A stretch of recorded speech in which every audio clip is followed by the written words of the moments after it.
सैर सपट्टा करना प्रत्येक आत्मा चाहती है। हिल स्टेशनों पर घूम का वहाँ जाकर पार्कों में डोड़ा में घूमें। ये सारी सुविधाएं आपको सतलोक में प्राप्त है। प्रत्येक के घरों में ऐसा है। और घूमने के लिए आपके पास विमान है, वहाँ पर विमान। यहाँ तो एक मोटरसाइकिल हो जाए हुआ है, बड़ी बात मानते हैं हम। और 6 दिन में तेल डलाना पड़ेगी तो लंबे सफर में जावत है। तो वहाँ कुछ भी नहीं है। निष्कर्म में मोक्ष वहाँ प्राप्त होता है, बिना काम किए सारे सुख प्राप्त होंगे। लेकिन वो होगा यहाँ किए हुए का प्रतिफल। जैसे बच्चा विद्यालय में जाता है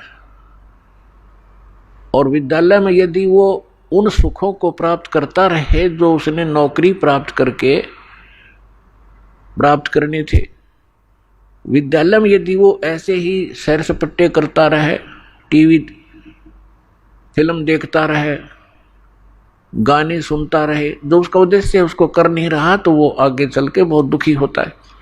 इसी प्रकार वो जो विद्यार्थी अपने सच्चे दिल से पढ़ाई कर जाते हैं, सफल हो जाते हैं, तो फिर उसको उस फील्ड में जा करके वो सुविधाएं प्राप्त होती हैं जो उसकी शिक्षा का ही प्रतिफल होता है।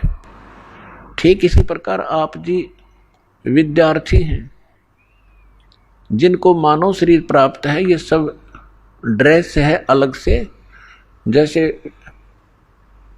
विद्यालय में जाने वाले विद्यार्थियों की अलग से पोशाक होती है,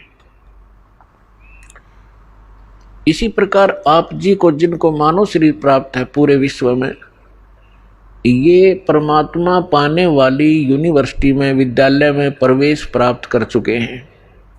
इनके इतने अच्छे नंबर थे कि इनको प्रवेश मिल गया और ये ड्रेस मिल गई। नहीं तो कुत्ते गधे सुअर की ड्रेस ये पहले आप पहने हुए थे।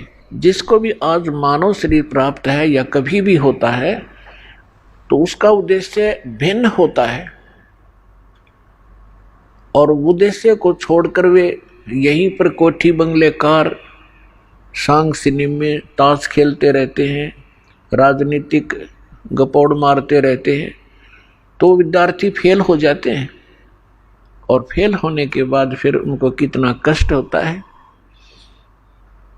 और जो बच्चे पढ़ जाते हैं, शिक्षा ग्रहण कर जाते हैं, अच्छी लगन लगाकर, आगे चलकर उनको बड़ा सुख प्राप्त होता है।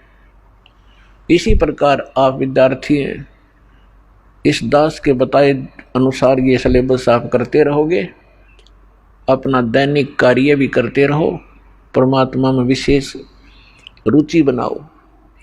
ज़्यादा समय परमात्मा की महिमा सुनने और सुनाने में, मंत्र के जाप करने में, सुबह शाम और दोपहर की जो नित्य नियम बताए हैं उनके करने में ज़्यादा समय लगाओ।